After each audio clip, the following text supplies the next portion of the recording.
출애굽기 15장은 모세와 미리암의 찬양과 하나님이 치료하시는 분이시라는 점을 알려줍니다. 출애굽기 14장에서 살펴보았듯 하나님은 홍해를 마르게 하셔서 이스라엘 백성이 무사히 건너게 하신 후 애굽 군대는 수장시키셨습니다. 하나님의 능력과 구원을 경험한 모세와 미리암이 하나님을 찬양합니다. 모세는 여호와 하나님이 힘이며 노래이며 구원이시라고 찬양합니다. 바로의 병거와 그의 군대를 바다에 던져 지휘관들이 홍해에 잠겼고 그들이 돌처럼 깊음 속에 가라앉았으며 거센 물에 납같이 잠겼다고 설명합니다. 이와 함께 모세는 여호와 하나님의 콧김에 물이 쌓여 파도가 언덕같이 일어섰다고 묘사하며 홍해 사건 때의 일을 알려줍니다. 무엇보다 이러한 홍해 사건으로 인해서 주변 민족들이 이스라엘을 구원하신 여호와 하나님을 두려워하게 되었다고 알려줍니다. 모세는 14절과 15절에서 여러 나라가 듣고 떨며 블레셋 주민이 두려움에 잡히며 에돔 두령들이 놀라고 모압 영웅이 떨림에 잡혀이며 가나안 주민이 다 낙담하였다고 언급합니다. 모세의 찬양이 끝난 후 미리암이 찬양합니다. 20절은 미리암이 선지자라고 언급함으로써 그의 찬양이 예언적인 성격이 있다는 점을 암시합니다. 여기서 우리는 하나님이 모세만을 사용하시지 않고 그의 누이 미리암도 사용하시는 분이심을 깨닫게 됩니다.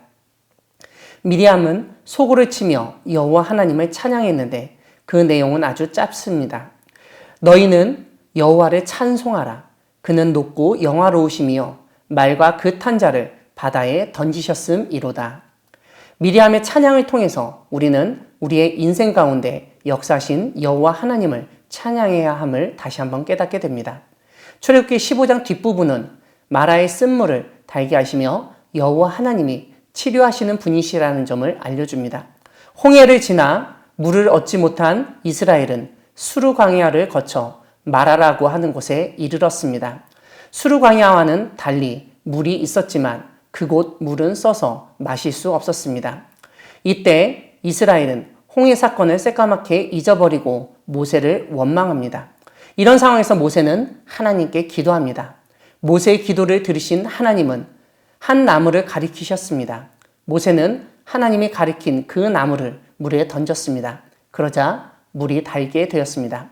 이렇게 나무로 물을 변화시킨 하나님은 이제 그곳에서 하나님의 백성이 지켜야 할 도리를 정하여 알리시고 시험을 하십니다.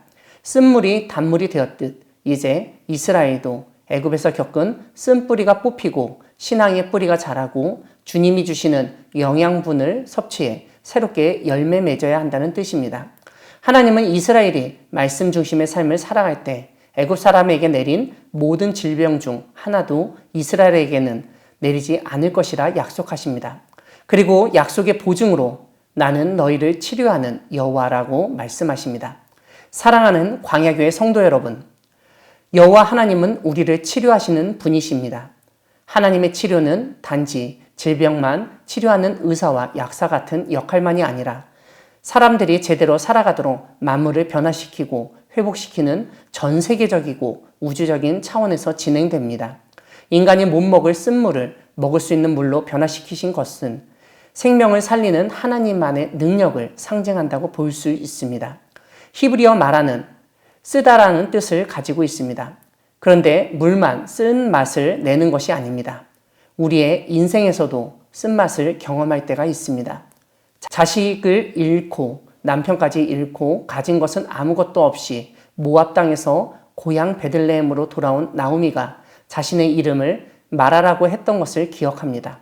하지만 하나님은 인생의 쓴맛을 본 나오미가 룻을 통하여 새로운 아들을 얻게 하시고 그 가문을 이어가게 하셨습니다.